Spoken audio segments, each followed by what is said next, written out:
नमस्कार, आप देख रहे हैं केडी न्यूज। केडी न्यूज में आपका स्वागत है।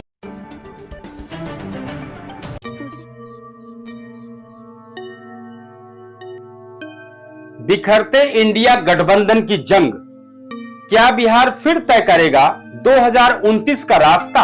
यह चर्चा का मुख्य विषय है आज। जब इतिहास दोहराने का होता है तो राजनीति हमेशा बेचैन हो जाती है। बिहार की धरती पर फिर वही बेचैनी लौट आई है। एनडीए गठबंधन जो कभी केंद्र की राजनीति में एक नए युग की घोषणा के रूप में पेश हुआ था, अब सीट बंटवारे के दलदल में धंसता दिखाई दे रहा है।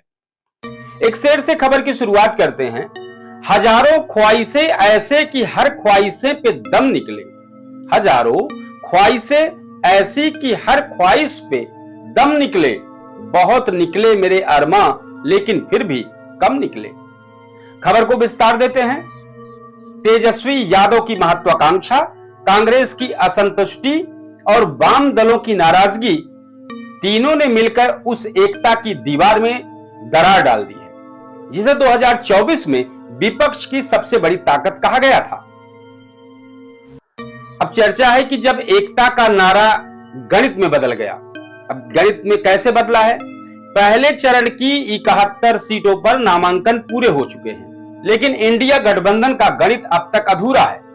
आरजेडी ने अपनी पकड़ मजबूत करते हुए 41 सीटों पर उम्मीदवार उतार दिए, कांग्रेस को मात्र 25 सीटों पर सीमित कर दिया और वाम दलों को सांत्वना स्वरूप कुछ गिनी चुनी सीटें। बचे हुए कुछ इलाकों में फ्रेंडली फाइट यानी सहयोगी दल अब प्रतिद्वंदी बनकर मैदान में है। यही वो गलती है जिसने 2019 में विपक्ष को ध्वस्त कर दिया था और अब वही कहानी फिर से दोहराई जा रही है। अब चर्चा क्या है? अब राजनीति की सच्चाई क्या है? राजनीति की सच्चाई में अहंकार हमेशा गठबंधन से बड़ा निकलता है। एनडीए गठबंधन का मकसद था मोदी को हराना, लेकिन समस्या यह है कि कौन हराएगा? इस सवाल का जवाब किसी के पास नहीं है। तेजस्वी यादव बिहार को अपनी विरासत मानते हैं। कांग्रेस खुद को राष्ट्रीय वैकल्पिक शक्ति कहती है और सीपीआई, एमएल जैसे दल अपनी विचारधारा से समझौता नहीं करना चाहते हैं। नतीजा, विरोधियों से पहले मित्रों के बीच जंग शुरू हो गई। अब बीजेपी की मुस्कुराहट और विपक्ष की थकान साफ देखी जा रही है। जहां विपक्ष सीटें बांटने में उलझा है, वहीं बीजेपी बिना शोर किए अपनी जमीनी तैयारी में जुटी हुई है।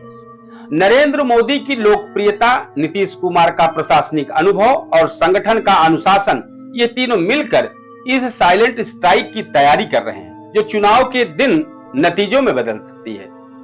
बिहार में जनता गठबंधन की लड़ाई नहीं देखना चाहती है, उसे स्थिरता चाहिए और यही बीजेपी का सबसे बड़ा हथियार है। आगे क्या है? अगर इंडिया गठबंधन ने अपने 10 दिनों में सीट बंटवारे पर सहमति नहीं बनाई तो यह चुनाव केवल सीटों का नहीं बल्कि गठबंधन की विश्वसनीयता का भी होगा। और अगर बिहार में विपक्ष बिखर गया तो वह सिर्फ एक राज्य की हार नहीं होगी, यह 2019 की लड़ाई से पहले इंडिया नाम के सपने की विदाई होगी। राजनीति में हार किसी एक दल की नहीं होती है, कभी कभी वो जनता के विकल्प की भी हार बन जाती है। राजनीति में सबसे बड़ा शत्रु विपक्ष का नहीं, उसकी अपनी अस्थिरता का होता है। आज इंडिया गठबंधन ठीक उसी मोड़ पर खड़ा है जहां निर्णय की कमी धीरे धीरे पराजय में बदलती है। जनता चाहती है विकल्प, पर यह विकल्प तभी असरदार बनता है जब उसमें एक स्वर, एक दृष्टि और एक दिशा हो। अगर विपक्ष अपनी ऊर्जा अपनी सौदेबाजी में जला देगा तो सत्ता उसके हाथ से नहीं, उसकी विश्वसनीयता से निकल जाएगी। बिहार की लड़ाई सिर्फ सीटों की नहीं, यह भरोसे की पुनः परीक्षा है और राजनीति का यह नियम कभी बदलता नहीं है। जो जनता के भरोसे को नहीं संभाल पाता, उसे सत्ता कभी दोबारा नहीं मिलती है। एक शेर से खबर का समापन करते हैं। हम देखेंगे जालिम है कि हम भी देखेंगे। हम देखेंगे जालिम है कि हम भी देखेंगे। अब जुल्म सितम के तख्त गिरेंगे, तब ताज उछाले जाएंगे। बहुत बहुत धन्यवाद दर्शकों। जय हिंद।